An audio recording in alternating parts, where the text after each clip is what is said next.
February's unsuccessful assault on Volhyda was the largest tank battle since the beginning of the war in Ukraine and cost Russia 130 tanks and other heavy equipment, the New York Times reported. The Ukrainian military's signature tactic against armored columns was ambushes.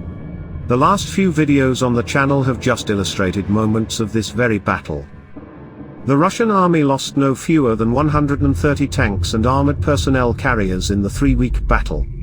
Russian General Staff strategists made the same mistake that resulted in the loss of hundreds of tanks for Putin's army at the start of the war. Armored columns advanced on fortified Ukrainian positions, falling into a prepared ambush.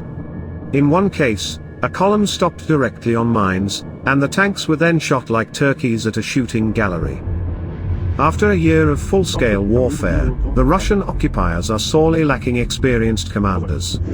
For example, AFU fighters captured a Russian medic who was assigned to run a tank.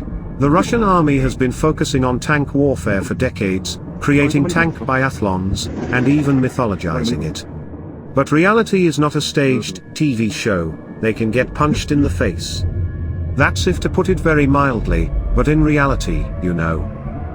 The enemy suffered a significant defeat, which caused them to reevaluate their tactics and make strategic changes in their approach. As a result of this, they were forced to shift their focus towards using only infantry groups, as they lacked the necessary resources to provide proper armored cover. They would have used cavalry in the 21st century. Bayat cavalry sounds proud. Tell me if I'm wrong. In anticipation of the Leopard 2, Russian tankers are improvising to enhance the defense of their tanks. Hoping for a breakthrough, the occupiers, in improvised conditions, install anti-cumulative grids on their tanks on top of the dynamic defense.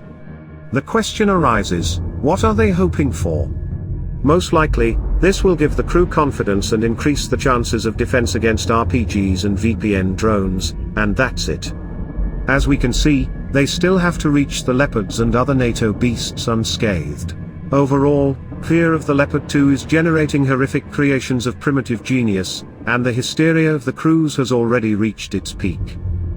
All this exemplifies the degradation of the Russian army, which I have been talking about for several months now. Yeah, that doesn't mean that the opponent is a jester and a clown who's not capable of anything. All I'm showing are the moments that do not coincide with the big horror story about the Russian army, which frightened the entire civilized world. Various propagandists of the Kremlin. Yes, it is large and they have many iron and dangerous weapons, but it is very outdated for this war. Do not forget that the Ukrainian army is not as helpless as it was 9 years ago, when Russia started this war against Ukraine, having previously destroyed most of the Ukrainian ammunition stockpiles.